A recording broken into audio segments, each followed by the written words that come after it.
My name is Gaurie Malakar.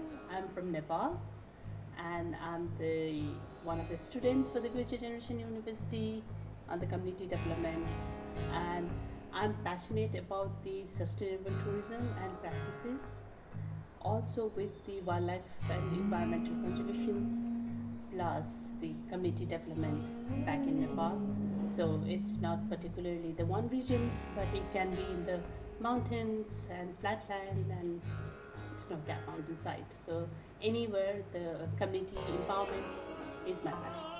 These Gandhian methods, which we are here for, is particularly a very interesting topic for me because being a neighbor country, Nepal, we know Gandhi, but we know Gandhi as a freedom fighters or in the political ways. But here, when we are here for the residential, the perception has been changed. Yeah, we have heard about the word non-violence, but that was all about the political analysis or how many general people has understood.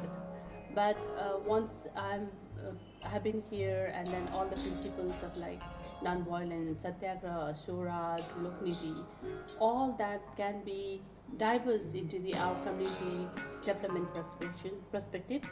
So that those are the highlights because how the Gandhi united all the communities from the different parts of India, how he convinced, how he united the community for that development. That is the highlights.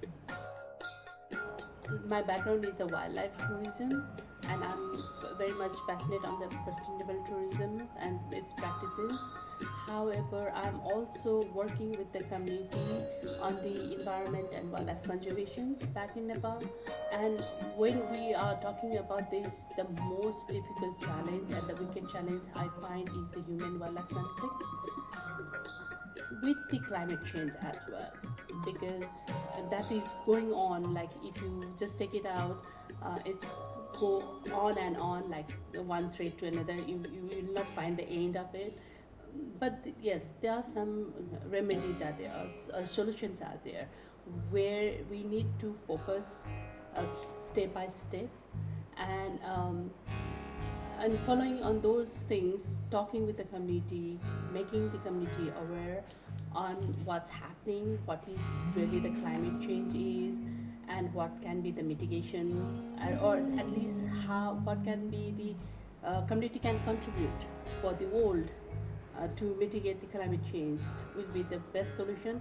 But yes, it will take challenge because everyone won't understand properly unless and until they really get frustrated or they are in the trouble.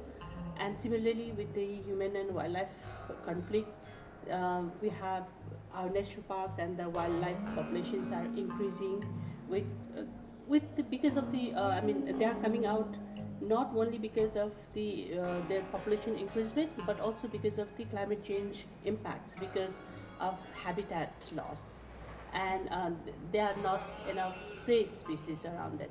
So they are slowly coming out in the border of community, village, and the national parks or any forest line, and there where they encounter with human, and the accidents occurs, and people think like we should remove all the wildlife or we have to kill them, but that's not the solution, and that's how those human wildlife conflicts is arising. So as a wildlife and environment conservationist or the interest on the conservation movements, I would like the work on the human wildlife coexistence part, and slowly we could remove those wicked challenges.